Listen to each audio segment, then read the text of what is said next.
राधे राधे दोस्तों, आप सभी का बहुत बहुत स्वागत है।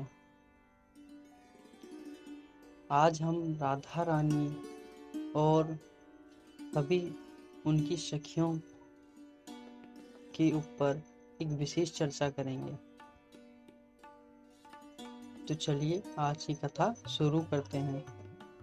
एक बार राधे रानी ने देखा कि सभी सखियों को भ्रम हो गया कि श्री कृष्ण सबसे ज्यादा उन्हें प्रेम करते हैं, और यह सोचकर वे आपस में अहंकार के वश में होकर झगड़ा भी करने लगी।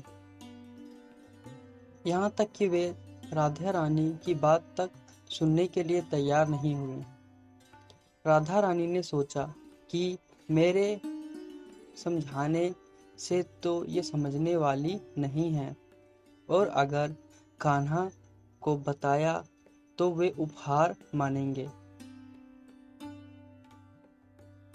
तब श्री राधा रानी ने उनका भ्रम तोड़ने के लिए एक लीला की, और वे श्री कृष्ण से जाकर बोली कि जब तुम मुरली बजाते हो तो मैं सुध-बुध खो बैठती हूँ और रात भर मेरी आंखें खुली रहती हैं।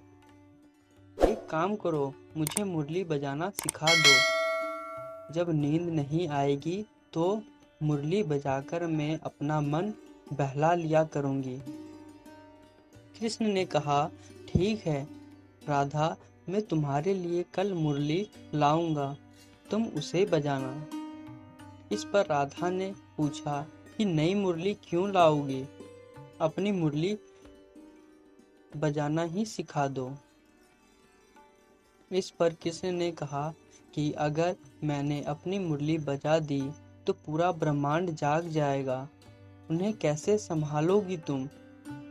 इस बात को सुनकर उन्होंने कहा कि कन्हैया, ये तुम्हारा अहंकार है। राधा जैसा प्रेम और कौन करेगा, जो इस प्रकार लोक लाज रिश्ते नाते सब छोड़कर तुम्हारे पीछे घूमेगी। इस पर कृष्ण ने कहा, अब अहंकार तो तुम कर रही हो राधे। राधे ने कहा कि जिसे तुम अहंकार कह रहे हो वह प्रेम का अधिकार है। अगर तुम्हें अहंकार है अपनी प्रेम महात्माओं पर तो बजाओ मुरली, आज सबके प्रेम की परीक्षा हो जाएगी। इतना कहकर राधा ने कृष्ण को घेरकर एक रेखा खींच दी और कहा कि जो भी तुम्हें मेरे जितना प्रेम करती होगी वही इस रेखा को पार कर पाएगी, वरना जल के भस्म हो जाएगी। इसके बाद कृष्ण ने मुरली बजाई तो सारे मंत्रमुग्ध हो गए। सारी स्त्रियां की आत्माएं कान्हा की मुरली की धुन सुनकर उसके पीछे मतवाली होकर आने लगी। जब सारी गोपियां कृष्ण के पास खड़ी हुई तो राधा की जलन और बढ़ गई। उन्होंने रेखा के पास आग लगा दी ताकि जो कृष्ण जैसा उनसे प्रेम ना करता हो वह वहीं जल के भस्म हो जाए। जितनी गोपी थी वह एक एक करके रेखा के अंदर चली आईं और कोई नहीं जला। तब सभी सखियां ग्वालिनों से रोने लगीं। उन्होंने कृष्ण से माफी मांगते हुए कहा कि आज तक हम ही सिर्फ तुम पर अपना अधिकार समझती थी, लेकिन अब हमारा भ्रम टूट चुका है और हम समझ गई हैं कि ब्रिज रानी राधे रानी की प्रेम की प्रकाष्ठा हैं।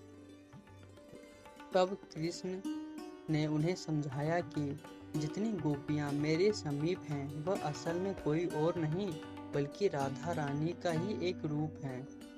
वहां मौजूद हर एक स्त्री में राधा का चेहरा दिखने लगा।